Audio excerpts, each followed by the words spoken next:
Hello there, people of YouTube land. Once again, it is I, Richard the Zombie Messiah, with a slightly new intro because I wanted to spice things up.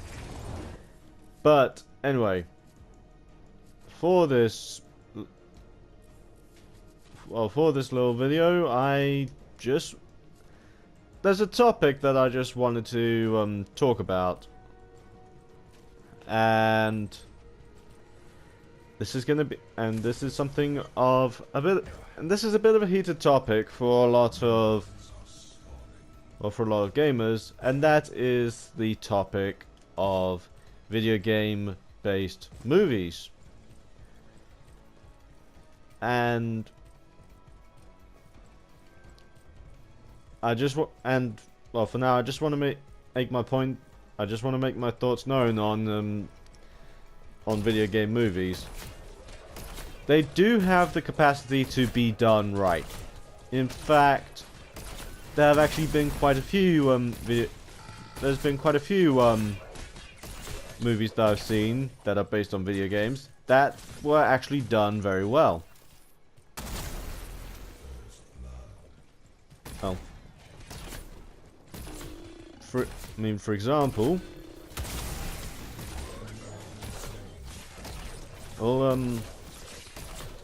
well, actually, some of my examples tend to be quite a few of the animated movies that have been released based on games such as Mass Effect Paragon Lost. That was actually a very good one, which was actually steeped in a lot of the mythos surrounding Mass Effect. Now, I know it's not what most people will think of when they think of video game licensed movie, but it's still an example to be focused on, because in my opinion, Mass Effect Paragon Lost is one of the best ones, especially since it was being made based on a highly popular series like Mass Effect. The crew behind it didn't really have a large margin for error, so there were less things that they could get away with without the core audience of the film, which is the fans of the Mass Effect series, becoming alienated and very pissed off about the whole thing. And so, which resulted in them putting in more effort in regards to making sure that the film followed things from the game, which actually resulted in a very decent animated movie.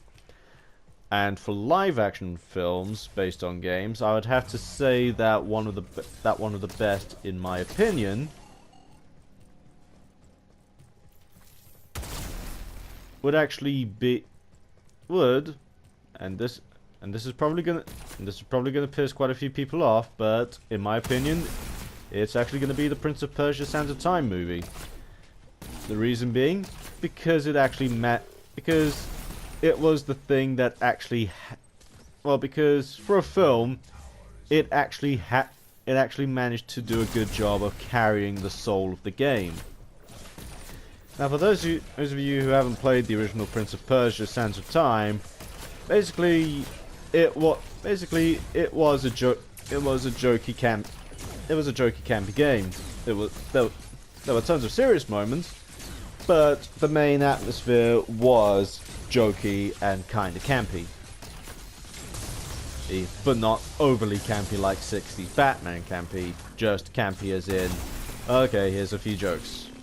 Here's a few jokes just so that you know that we are not dark and serious. I mean, the main threat in the game was sand zombies, for Christ's sake. Sand zombies. Yeah.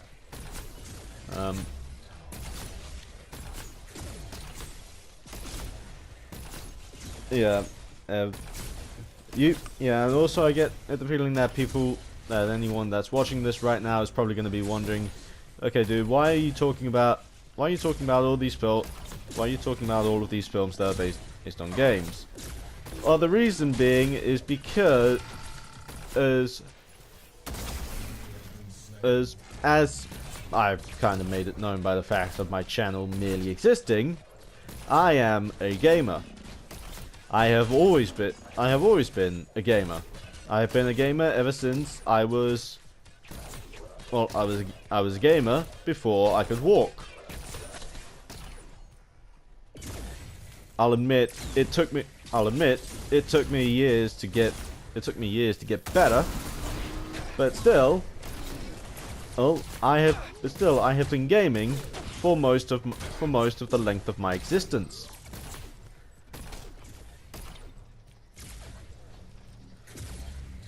And so,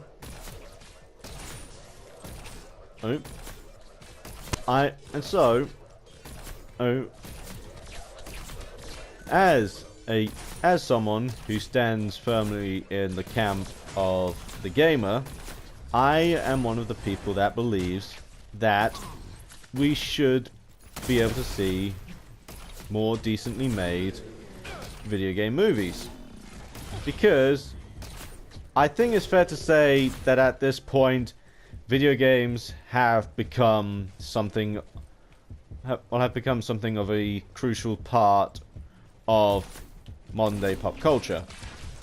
Simply due to the fact that nowadays, pretty much nearly everyone plays video games. The video game industry has become one of the highest grossing industries in the world. Only really rivaled by the film industry, which has been around for longer. And it has actually had an impact on people for decades.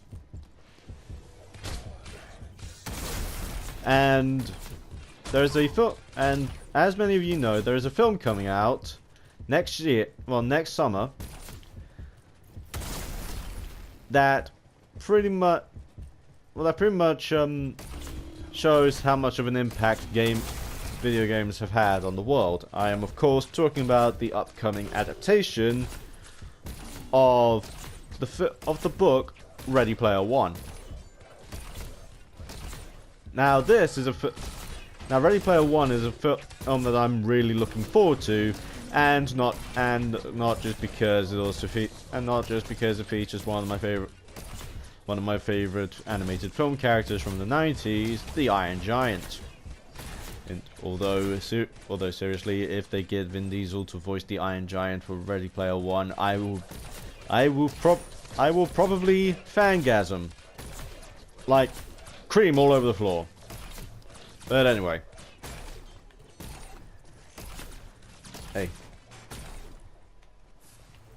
so it's been made perfectly clear that the upcoming adaptation for Ready Player One is going to be absolutely drenched in gaming nostalgia, not just for the golden age of gaming, which was the 80s through to the which was the mid 80s through to the late 90s.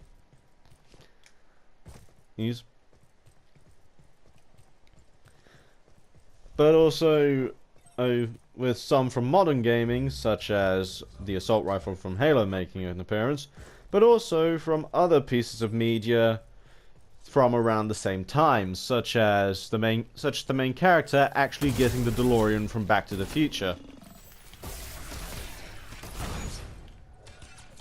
And also, as I mentioned, the appearance of the Iron Giant. But also the fact that in the trailer, characters can also be because in the trailer characters can also be seen using avatars for Freddy Krueger, Duke Nukem, Harley Quinn, and Deathstroke. just goes to show how much pop culture is in this game. Well, is in this movie even. So, with all that, I'm pretty sure you can see why I'm excited for this film.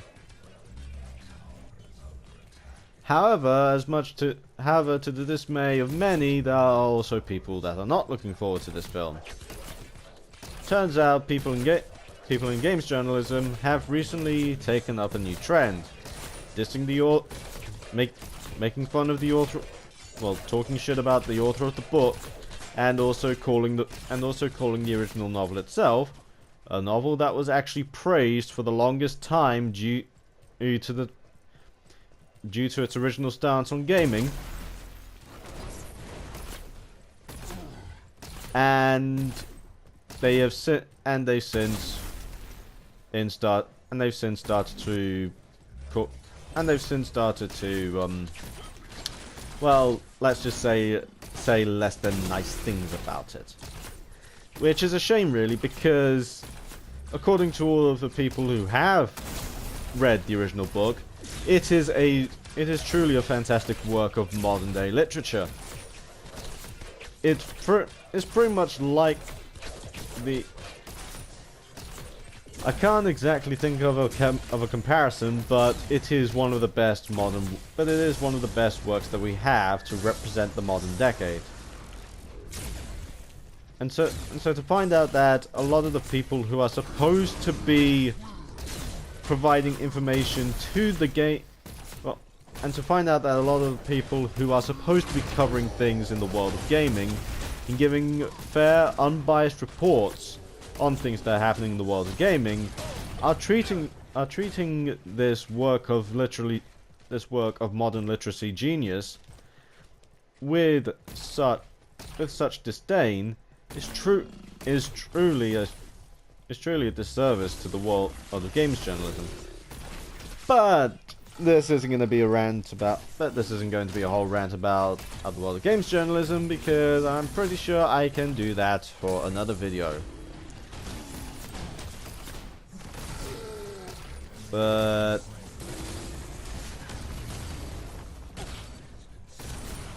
yeah, moving on. There are also a ton of other game and film projects that I get the feeling would have been really good to see had they come out, such as the Halo live-action movie, which was actually being produced by Peter Jackson, who was a fan of Halo 1 and Halo 2. In fact, according to an interview he had on the topic of the Halo film, he actually said that he and some of the cast and crew for the two, I think it was the Two Towers, actually played Halo after they finished long days of filming one of whichever of the Lord of the Rings movies they were filming at the time. It was kind of like a little, well, they kind of had it as like a little, okay, we've done all this hard work for today. We're gonna take a moment to wind down. We're just gonna play some games, take our minds off all the things that have happened throughout the day, and then tomorrow we're gonna come back. We're gonna film the next scene, and then we're gonna get this film done on time. Which truly goes to show how big of an impact the Halo series had, if it was able to if it was something that the cast of something that some of the cast of what has to be the greatest fantasy trilogy in film history played on their downtime after filming. Because yeah, let's just say I'm pretty sure they wouldn't give the Halo game that sort. They wouldn't give the Halo games that sort of kudos for no reason whatsoever. There's also, however, what happened with that film was it ended up not being made, and instead what Peter Jackson did was he gave the money that was going to be used towards the Halo film, and he gave it to the person that he hired to direct the Halo film. I think it was Neil Blomkamp. Yeah, if I remember rightly, it was Neil Blomkamp.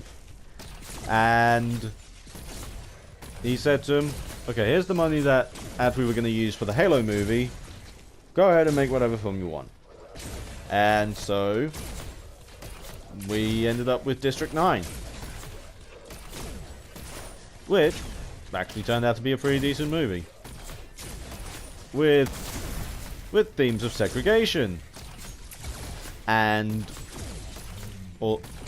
I guess at a push you could say it also had themes of immigration. But then again, I don't exactly want to ruffle anyone's jimmies. Very British phrasing, I know. However, I have also heard talks recently of there being a Call of Duty movie coming out.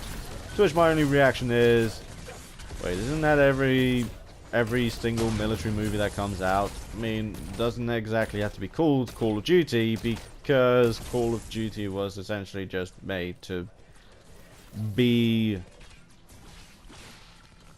like a personal involvement in different wars, such as World War II and the modern wars that happen overseas. So for there to be a movie based on Call of Duty would be to kind of defeat the purpose of what Call of Duty is supposed to be. Because the Call of Duty games are essentially a Call of Duty for the players of the games.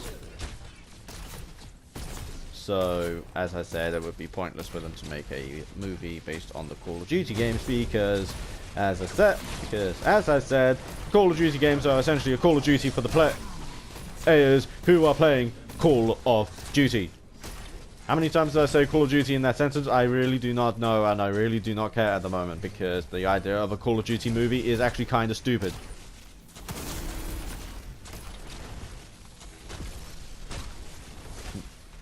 And before anyone says anything, I would also say the same sort of thing if they came out and said that they were going to be making a battle movie, a Battlefield movie, or a Medal of Honor movie. The idea of any movie based on a military first-person shooter that doesn't doesn't have anything different about it to make it interesting is laughable and stupid. Simply because it kind of defeats the purpose of the original piece of media in the first place. That's going on. I'll also just do stuff with the menu. I'll also just do stuff with the menus and go on to another game while recording this, because this is going to be going on for a while. Yeah, sci-fi games are understandable because of the fact that they are set. Well, they're not set in real life, so their purpose isn't exactly muted by the vast majority of military films that are coming out nowadays, such as Dunkirk.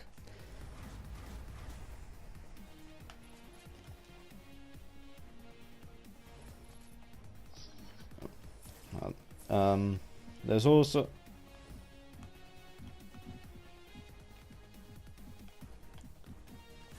yeah,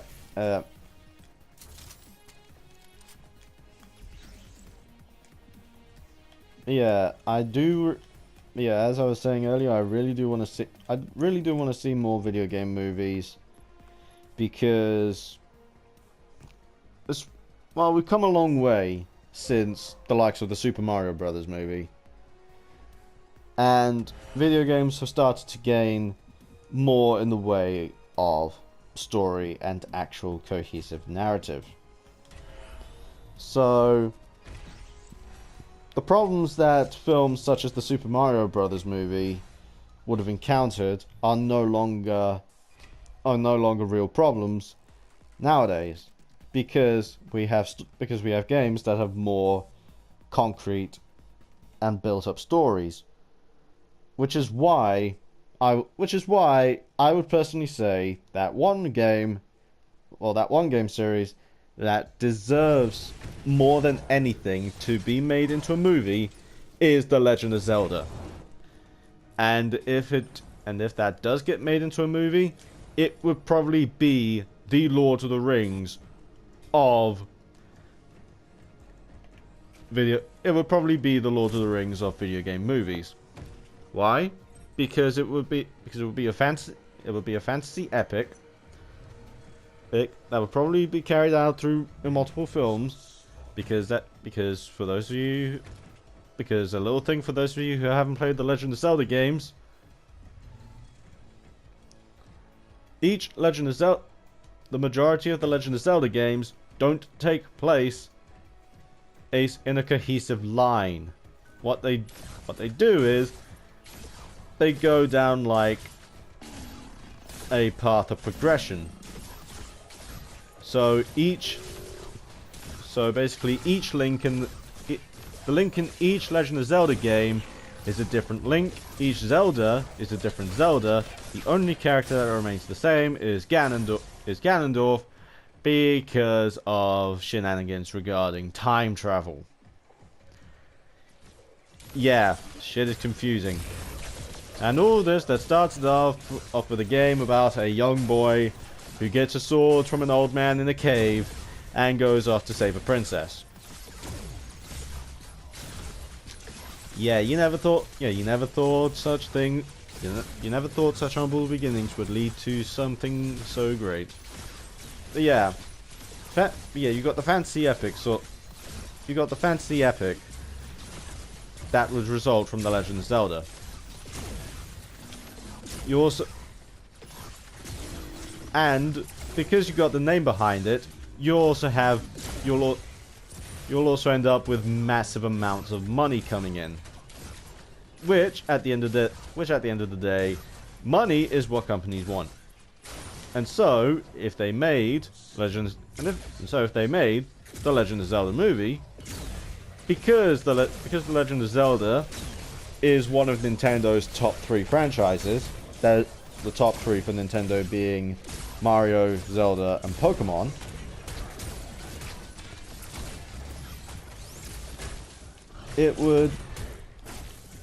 What it would do is basically would attract the large number of Legend of Zelda fans, and basically just say, hey, you wanna watch a Zelda movie? Well, guess what? We got it.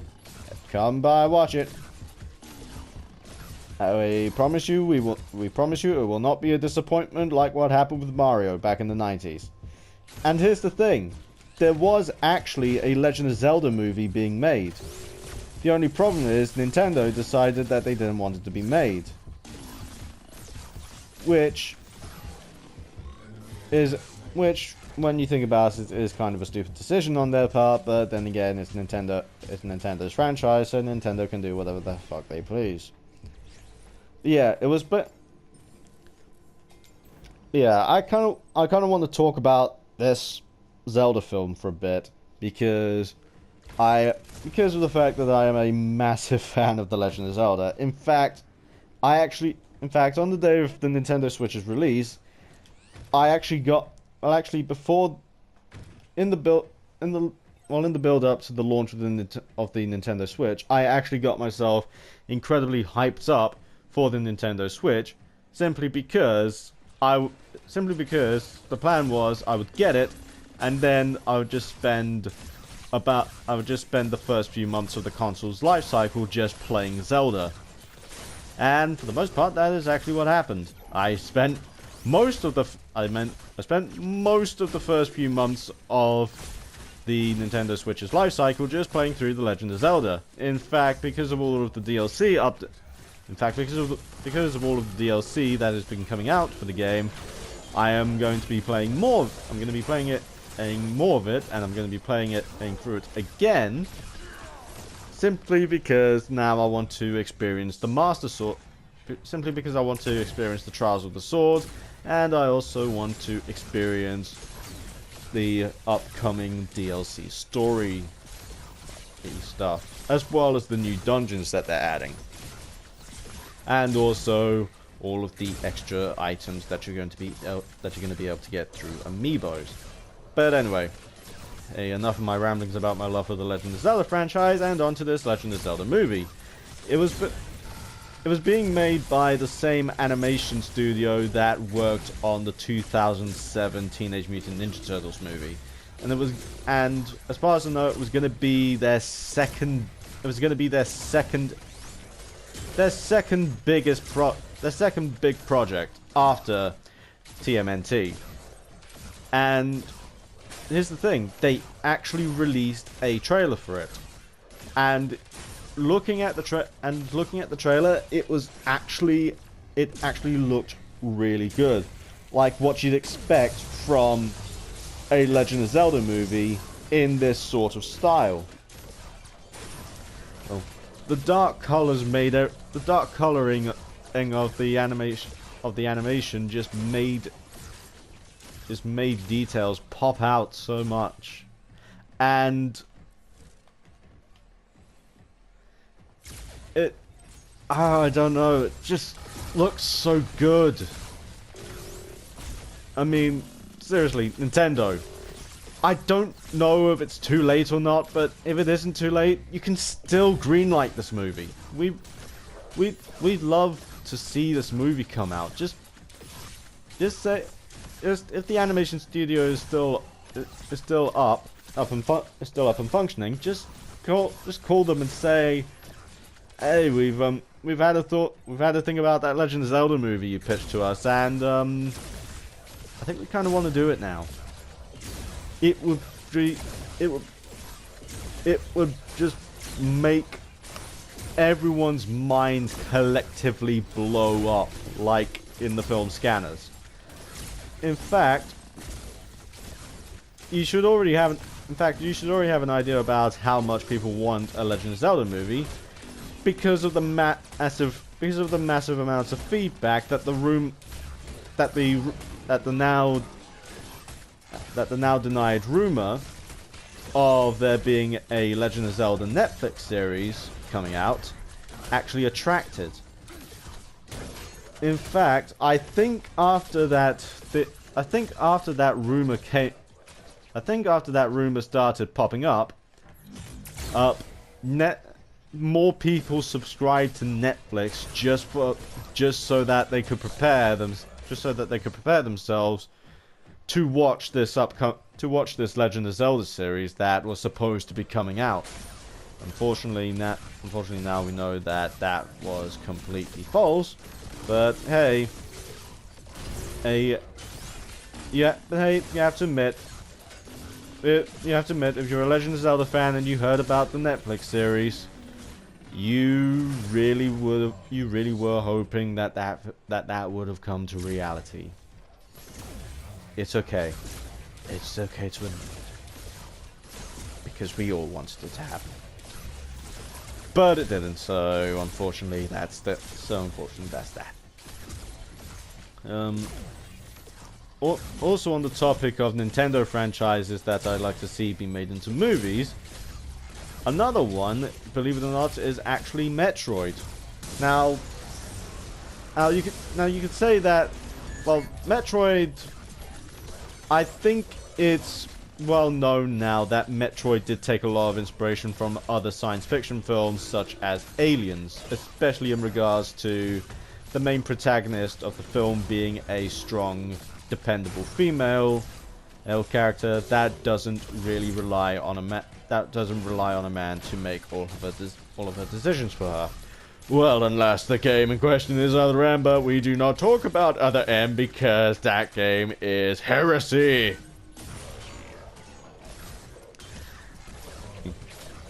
But still, despite all that, the idea of a Metroid movie would actually be a really good one, especially since recently we've been having something of a resurgence when it comes to Metroid, like a sleeping titan finally awakening after a long, deep slumber.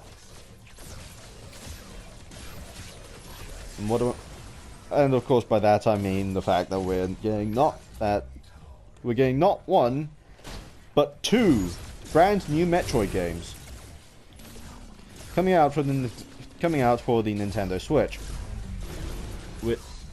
In case anyone who missed it, in case anyone who's watching this video actually missed what the two upcoming Metroid games are, we're getting a remake of Metroid 2 for the original Game Boy, and we're getting we're finally getting Metroid Prime 4, which let's just say had the biggest and best reaction for just a title ever. Like, seriously, all Nintendo did was release the title and just show the title, and people just collectively lost their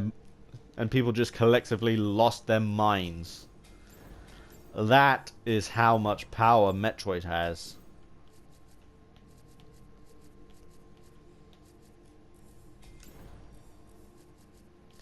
And it was one of the best things ever to see, even though it was just a title. But hey, Nintendo, please don't be holding back with the gameplay. As soon as I see gameplay, the sooner you get my pre-order. Because no one's falling into the trap that was laid by Colonial Marines. That ain't happening. Also speaking of Colonial Marines, it makes you wonder something. If games that are based on movies are starting to show signs of getting better, why can't we have the same sort of thing with movies based on games? I mean, sure, there's the whole thing of movies and games being two different types of media, with movies being a passive medium, with movies being a passive media, while video games are more of an active medium, because you're actively taking part, and you're doing things that affect things that are going on in the game. But recently, as I said earlier in the video, games have gradually been getting better storylines, and we've also been going much further into character depth, which are all things that you can find in your average movie. In fact, we're actually at the point where you wouldn't be wrong for saying that video games are just becoming interactive movies. In fact, a small thing that David Cage has actually been making an entire fucking career out of. Yeah. Anyone who has played Heavy Rain can easily attest to that. That David Cage just makes interactive movies, and that's it.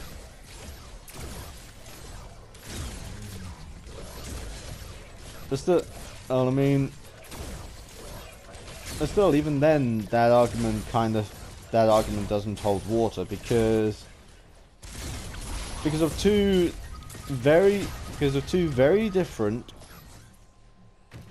but at the same time very similar things. The Legend of Zelda mangas,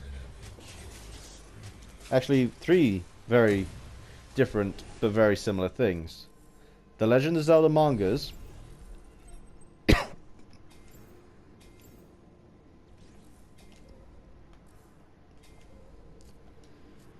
the Halo, the Halo novels, and the anime Blaze Blue, Ultimate, Blaze Blue Ultra Memory. All of these are passive mediums. However, they are all adaptations of video games. The Legend of Zelda mangas, obviously being adaptations of of some of the different Legend of Zelda games, including A Link to the Past, Ocarina of Time, Majora's Mask, and I think they also did Link's Awakening. The Halo novels, being set in the same universe as Halo, but just doing different stories that the games never did. And even if they did do stories that the games actually did, they went into more detail than the games ever did. Like with the Flood novel, you had the revelation that the Master Chief actually has a fear of the Flood. In fact, according to the novel, the Flood are pretty much the only thing that he really fears. And Blaze Blue Ultra Memory is basically just an entire anime adaptation based on the first two Blaze Blue games, Calamity Trigger and Chrono Phantasm. Oh god, I can't remember the other one, and I can't remember the other one, which is a shame because I really like that one.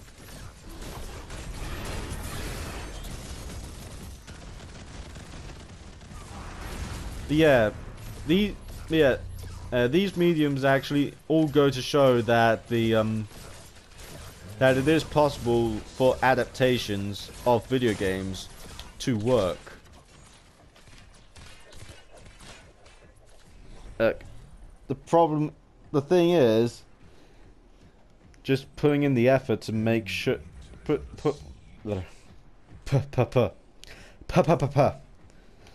I sound like a fucking car there. But anyway, it's just putting in the effort to make sure that not only do you get it to work, but you also get it to work really well. Just like the Halo novels and the Legend of Zelda mangas. I mean, if movie companies can do that, then the days of the Super Mario Brothers movie will just be a long gone memory. I mean, and also at the moment, there are also movies out there that are focused around video games that actually do really well, such as Gamer and most likely the upcoming Ready Player One. In fact, in more passive mediums, video games have already become something of a subject matter. Just take a look at the likes of Sword Art Online. An entire manga and an entire series of light novels and anime set inside what is essentially World of Warcraft if you put a virtual reality headset on and made it a core part of the game.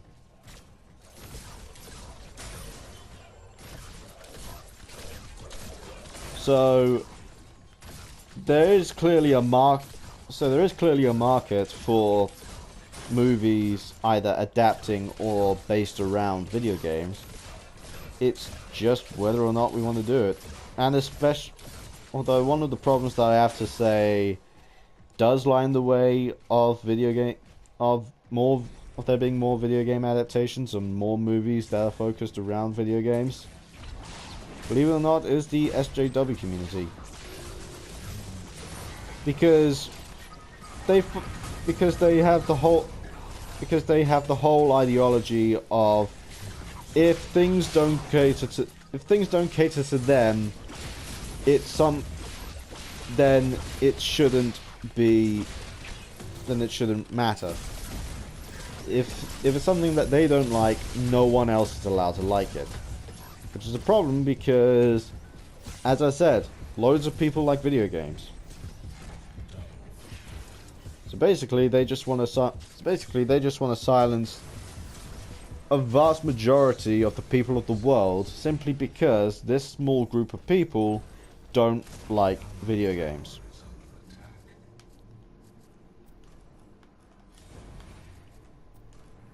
So I guess until the SJW community either goes away or either fades into obscurity or anything else happens to them, all we can just do is just look at some of the crappy adaptations that we've received so far, like the Super Mario Brothers movie, and just put our minds onto what might eventually be at some point, or what might not ever be, because there's also the whole matter of intellectual property. But I imagine for the right amount, but I imagine if film companies are willing to put down the right amount of money, that really shouldn't be anything of a problem. Especially if you offer a share of the box office earnings with them, then they'll easily just be like, yeah, you can use that. Then they should easily be like, yeah, you can use that. Yeah, you can use that rights, just don't fuck it up.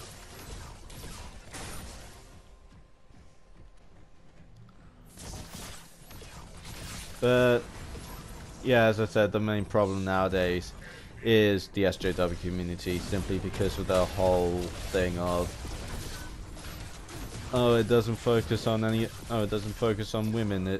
so it's sexist. It doesn't focus on marginalized groups, so it's racist. And all the same dribble. Oh, when they forget that, yes, interesting stories can be made around women or marginalized groups or transsexual people, but if a writer doesn't have anything interesting to write about any of those people, and he feels that it would be more interesting to write about something else, then he should be given the absolute freedom to write about the thing that interests him, that he finds would be interesting to write about. It's just like with the people who say that Call of Duty World War II is going to be a sexist game because there's no women in it. Yeah, because the majority of the women were back at home doing other things to support the soldiers that were in the front lines, and I'm pretty sure a game on the home front would be kind of boring. But anyway, enough with my ramblings. If you guys liked what you saw, then please be sure to leave a like, comment, and also don't forget to subscribe. It helps me out a hell of a lot. Also, if you want to catch up with whenever I have uploaded anything new, you can click the bell icon next to the subscribe button after you've subscribed to the channel. And also, if you want to support me financially, I have a Patreon that is linked in the channel information, as well as a link to my Facebook and my Twitter. But anyway, this has been a video, and I hope you have enjoyed it. The Zombie Messiah is going back to the crypt. I will see you guys next time.